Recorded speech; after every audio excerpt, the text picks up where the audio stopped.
Everyone gather around now. Getting ready to do a live stream here. I think we're all ready.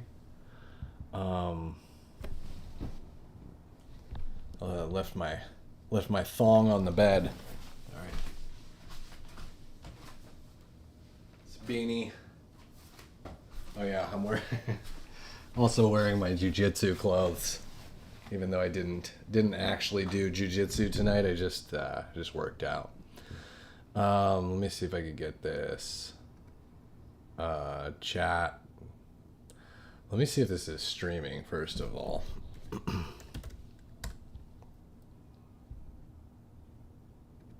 Oh.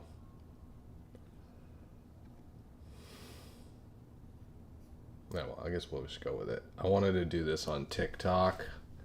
I need to upgrade this damn account, but this looks like it's working, so we'll just kind of roll with it. Where's my chat at, though? View.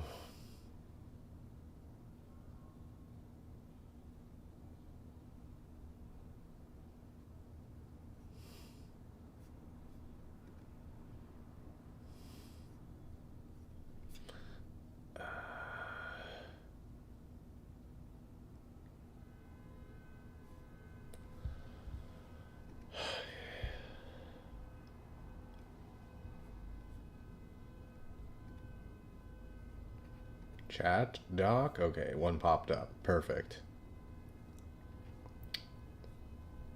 Okay, let's slap that thing over here. Sweet. Alright, so if anyone shows up, feel free to say hi. We're going to get it started here.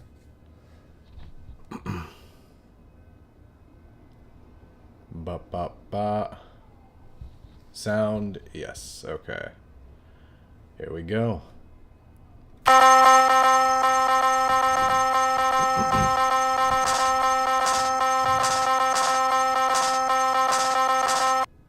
Live from a studio apartment, this is Misinformation. Well, tonight, let me center myself here. There we go. Tonight's top stories: 42 million Americans are set to lose their SNAP benefits, their food stamp benefits, due to the government shutdown. Yeah, come November 1st. Yeah, they're called SNAP because that's the sound that the recipients' waistbands make. That's the sound of their waistbands snapping, unfortunately. There's Elon Musk has started Grokpedia, which is his competitor for Wikipedia. It's set to be more unbiased than the competitor site. Yeah. Wikipedia, of course, has already updated their article on Grokpedia to frame it as Nazi propaganda. This is a real screen capture of Wikipedia's website. I don't know if you guys can see that, but they bring up the fact that NBC News mentioned that Grokpedia does not list the infamous Elon Musk Nazi salute as being a real thing. Doesn't mention it, which Wikipedia, the arbiter of truth, finds very telling. Yeah. It's Hurricane Melissa. That's another huge thing that's happening. It's Category 5 storm, at least it was the last time I checked. That is bearing down on Jamaica. Yeah. And it's not the first time that a white woman has ruined the life of a black man. A little Shannon Sharp reference. It's I apologize for the quality of that picture, but that was the best one I could find. It's the funniest one. All right, so this is like some Grokpedia article I got pulled up. In the news tonight, biggest things. We'll start with a crazy one, I guess.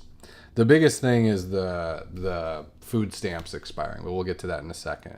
This was a crazy video. If you haven't seen it, check it out. Basically what happened is, I don't have his name written down. I'm sure it'll pop up in this tweet, but basically there was a deputy, I think it was a sheriff's deputy in Rancho Cucamonga who got ambushed, shot in the head, killed. Super tragic, right? And I guess they were chasing the guy who had done it. He was escaping on a motorcycle. Okay, so this is on the freeway. You got the live shot of him on the motorcycle, escaping the police. Of course, the police want to catch this guy. Whenever one of their own gets killed or hurt in any way like that, they're going to do whatever they can to go after the guy, right? So I'll play the video now so that you can see how the pursuit ended. Right here. Shot during a domestic violence. It's with a heavy heart that I announce that our deputy who was. It's with a heavy heart that I announce that our deputy who was shot. You can see right there. Now, what's happening is he is on his motorcycle. As he's fleeing the police, this other car, which looks like an unmarked civilian car, seems to veer straight into him. And the guy, I mean, he shouldn't be lucky. I wish he wasn't lucky, but he was. He seems to fall about the best that you possibly can while getting murked by another car on the freeway. I mean, he just kind of skids. There were reports that he's in stable condition. He was brought to the hospital. When I saw that clip initially, deputy who was shot during a domestic violence incident earlier today. Something's going on with that car. His name is Andrew Nunez. It didn't look like an accident. He's a 6-year deputy with the San Bernardino County Sheriff's Department, and had served the community of Rancho Cucamonga for 5 years. But, at 13 hours, he was pronounced with a heavy heart. Was an actual police officer in that vehicle. So I guess the story is there was an off-duty police officer who, the spokesperson here says, put himself on duty, which is probably something you do as a cop when your friend gets shot and killed. You put yourself on duty if you have that opportunity. I don't know if he was actually just off duty and in the area, or if he just moved to where he knew this was happening, but apparently that was a police officer who swerved at the right time, hit the guy, and in about as just a way as you possibly could to just stop the chase and basically catch him. But I thought that was a crazy video. There's also another story about the Venezuelan drug boats. It seems like this thing just keeps on heating up. We got Pete Hegseth here. I think I have the link. It's not loading for some reason. Well, we got this commentary in any case. Well, here's the link. Okay, so Pete Hegseth, Secretary of War, is saying, yesterday at the direction of President Trump, the Department of War carried out 3 lethal kinetic strikes on 4 vessels operated by, they call them DTOs, designated terrorist organizations, trafficking narcotics in the Eastern Pacific. My understanding from here, I did hear an interview with, I think it was like Marco Rubio and Trump and all them. They were saying they know exactly what's on these boats, exactly who is piloting them. So they're 100% certain it's not fishermen. Of course, the Democrats keep saying it's the innocent fishermen who are being, bombed at sea. When you get the up close looks at the boats, that looks like Walter White's boat right there. I don't know what's in those barrels, but it looks like some Breaking Bad shit's going down. So I'm confident they're getting actual narcotics traffickers. It's just, it is definitely heating up. And, I've been a big proponent of this from the get-go. I feel like it is, nothing so far has worked to stop fentanyl from coming into the U.S. So if you got to go out there and just not only kill them, but make a big display of it by putting these videos online, which is very obviously what they're doing. It's sort of that Trumpian persuasion tactic of just visually putting something out there, They're not shying away from showing you these boats being blown up because they want these people to get the picture. Hey, if you were trafficking drugs on a boat towards the U.S., this is what is going to happen to you. And especially with 4 boats, 3 strikes, 4 boats, that's a pretty big ramp up. So I guess it wasn't working with just the 1 strike per week. So now they're just, if I were a drug trafficker, my butthole would be like that big. It'd be like cinching around. I could open a beer with it.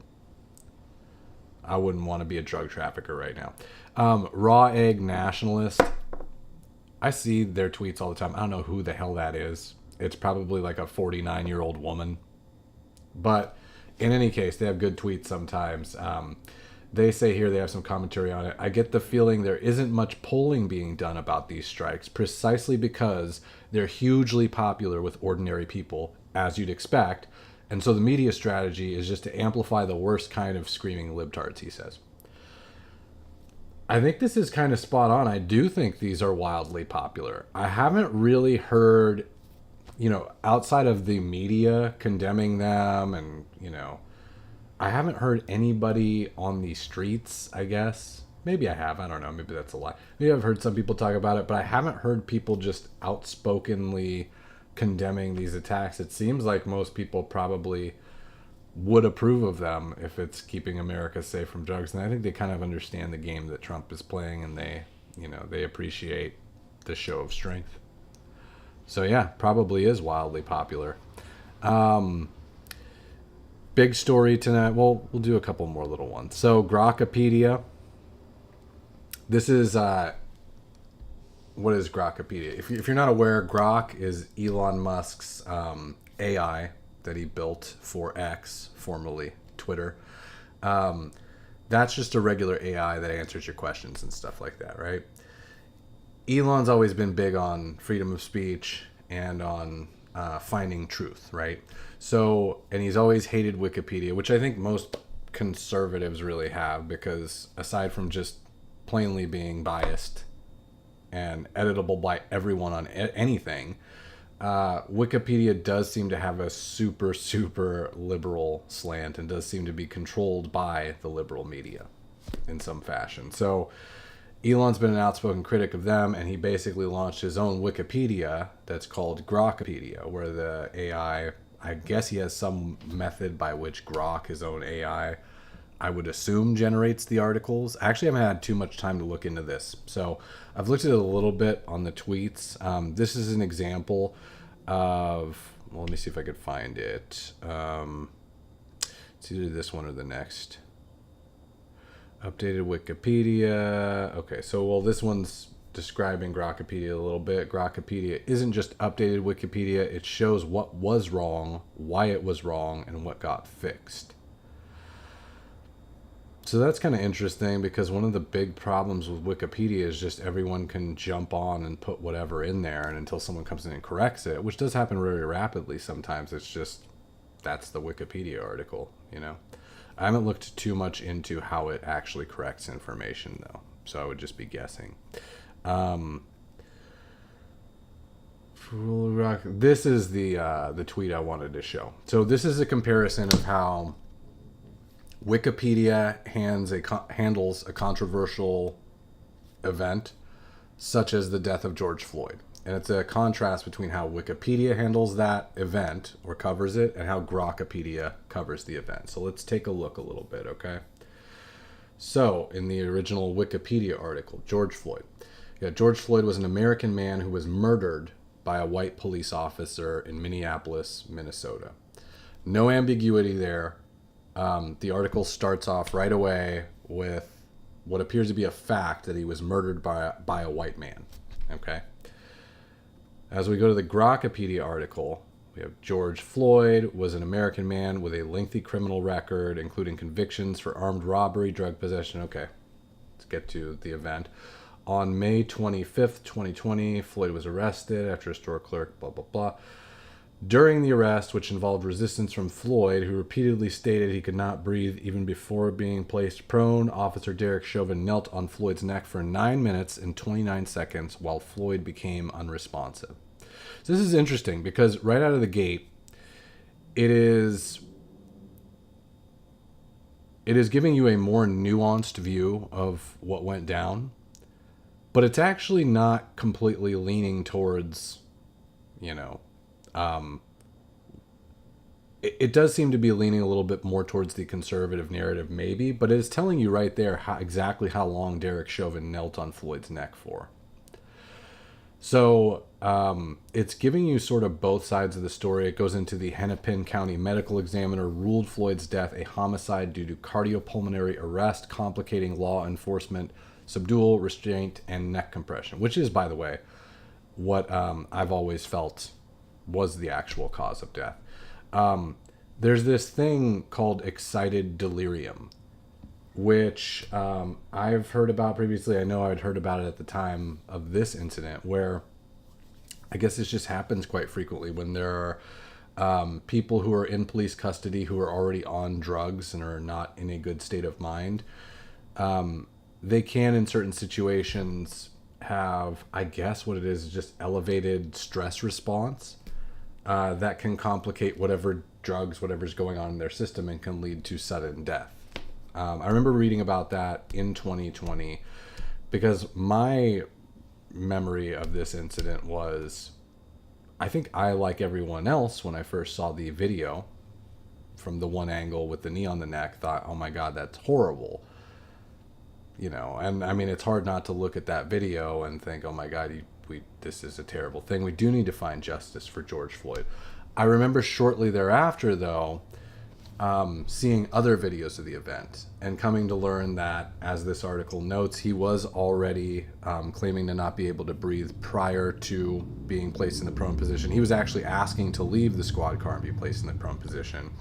And it was just sort of an instance for me where the more the facts came in, the more clips of videos I saw, I could see how the media had carefully constructed a narrative based on a very narrow clip that was taken, all other context was removed, and it was put up there as this symbol for something that happened, which maybe wasn't the full story. So it's interesting seeing the Grokpedia article on it, because it does seem to give both sides of the story at the very least. It mentions that he's under fentanyl intoxication, 11 nanograms per milliliter, which is a level associated with overdose fatalities, individuals with tolerance. And then it mentions that Chauvin was convicted. So, yeah, I mean, if he can build something that actually is... Nothing built by a human will ever be unbiased. It's impossible, and I think even AI, to a certain degree, because AI is built on human knowledge, right? Elon Musk has been having a big problem with this, trying to get his AI to be less and less biased. And it's very difficult because it's built on human knowledge, which is inherently biased, right? But if he can get something that's a little bit closer to, at least shows you both sides of whatever story is happening, that's probably in the public interest. So I'd be all for that. I haven't explored Grokpedia too much yet, but we'll see how it develops. Okay, on to the big story for tonight. The food stamps set to expire. So nobody gave a shit about the government shutdown. Okay, nobody cared at all. I mean, this is the biggest, for such a big story, I've heard minimal chatter on the streets about this, right? Seemed like it didn't affect anyone's life. Until you threaten to take their food stamps away. Now it's a big fucking deal. Now it's all over TikTok. It's kind of funny, and we'll review a couple of them, but the Libs, I think this is the Libs of TikTok account who did this. They started up a separate account called EBTs of TikTok, just showing all of the people who are on food stamps just freaking out, spazzing out, calling for theft of grocery stores and stuff like that in response to the threat of food stamps being ended, which, by the way, I don't believe will happen. I do think that I think that we'll see some type of agreement prior to the end of this week to reopen the government so that the food stamps can continue. Because that is one of those let them eat cake moments, let them eat bread moments. Whether you think it's right or wrong, people will trip out about that. So, and particularly with the Democrats largely being blamed for the shutdown because they're the ones not agreeing to the deal. They want to hold out for healthcare and for illegal immigrants and some other things. Tough to see them seeing this through and leaving a lot of their constituents without food stamps. So, first off, I think my first take on this is there are 42 million Americans with food stamps, who are on food stamps, which sounds incredibly high when you hear that. I'm not great at math, but I crunched the numbers a little bit. It looks to me, I should have just checked this with Grok actually beforehand, but it looks to me like that's about, because there's like 347 million Americans, I think that's about 12% of the U.S. population that is on food stamps. It's like a little over 1 in 10 people. Did you guys realize that there were 1 in 10 people that were using food stamp benefits? That seems somehow high to me. If you'd have asked me to guess before knowing that, I'd have said the percentage of people on food stamps, maybe 1%, 5%. 12% is kind of high. So, yeah, that's pretty significant. I think Cernovich has had some good takes on this. Here's one where he's talking about, well, he talks about the entitlement here. Here's the EBT of TikTok that I mentioned before, where there's a TikTok creator saying that she just stole from a store. Hi, you guys. I'm out of the store. Here. So they wanted $7 for this. Mind you, I don't have food stamps anymore. They cut me off. So I only had $22 left in food stamps. So this is what I stole. Okay. They wanted $9 for this. I said, oh, I don't got $9. Then they wanted $2 for this. They wanted, sorry, it's all fuck. Got that. Here is another person calling for robbing churches. Oh, is this the same person? Okay, well. They wanted $7 for this. Mind you, I don't have food stamps anymore. They cut me off. So I only had $22 left in food stamps. Call that shit eminent domain. So this is what I stole. Okay. They wanted $9 for this. I said, oh. Let's see if we can get a different video here. Off the food stamps. Cut off the food stamps in the most important month that motherfuckers need food stamps. What did you think was going to happen? I live in Philadelphia. What do you think is going to happen? Well, there's people out here riding, stealing, and all this shit. Where you think I'm going to be? Yeah, here's my list, sir. Here you go. Thank you very much. Give a motherfucker $10. They come out with the whole fucking Thanksgiving dinner. Play with me. Yeah, the food stamps people not doing themselves any favors for PR, for public relations. And if you go actually to the EBT of TikTok account, it's just, you know, they started a couple days ago. They got like 23,000 followers. It's just videos and videos, scrolls of people justifying stealing to get back what they believe is rightfully theirs. I do feel like, I mean, I'm sure that there are a lot of people that need food stamps, but there are alternatives. You know, there are plenty of alternatives. People talk about soup kitchens. That's fine. There's also food banks.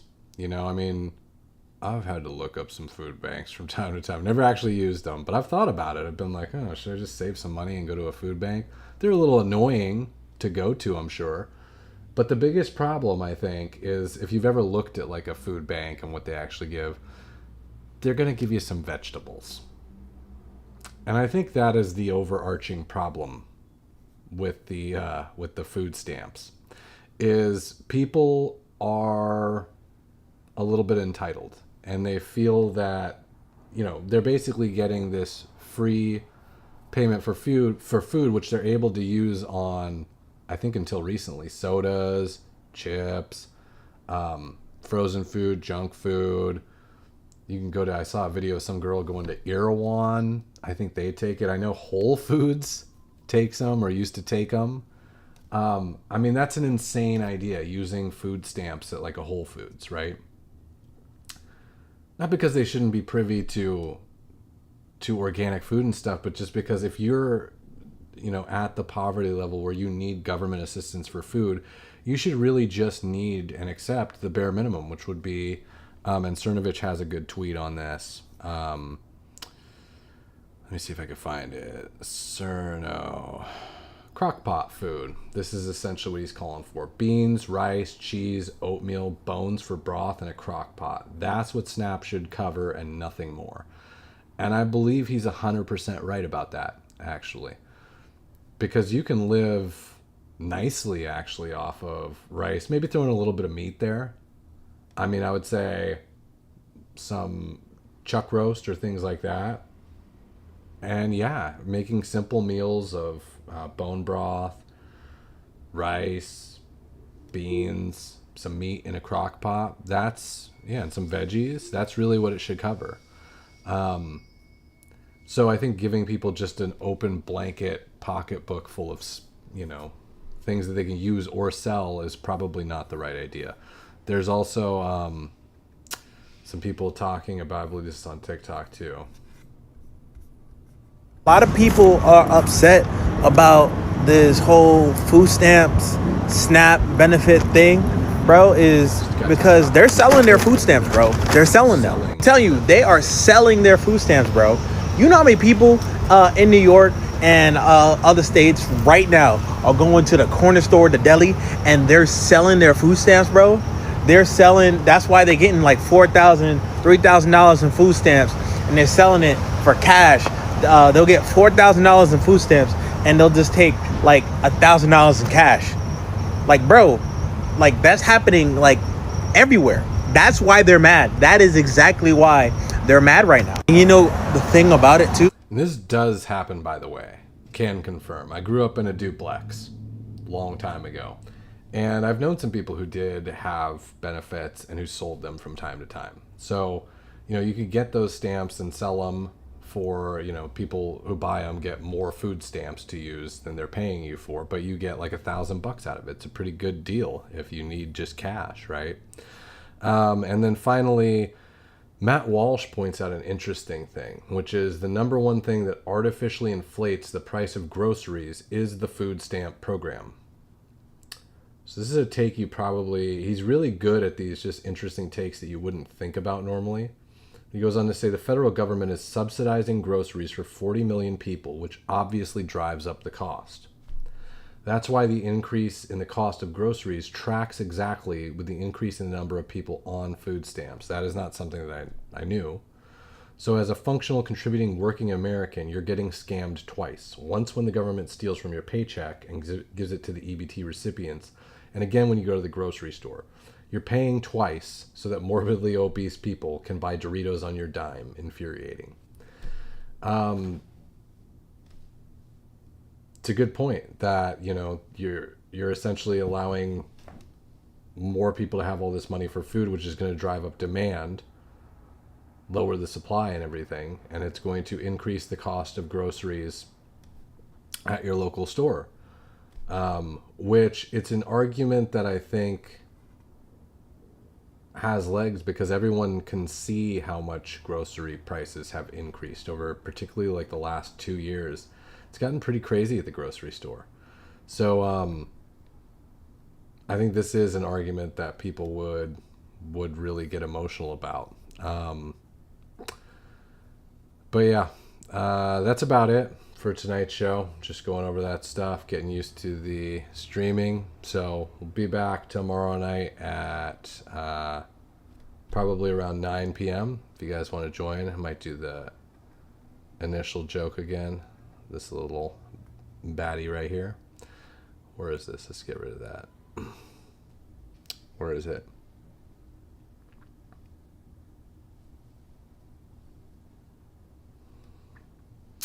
There's a 42 million Americans are set to lose their SNAP benefits. Yeah, that's their food stamp benefits. Yeah, they're called SNAP benefits because that's the sound that their waistband makes.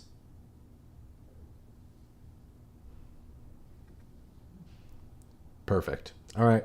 I'll see you guys tomorrow.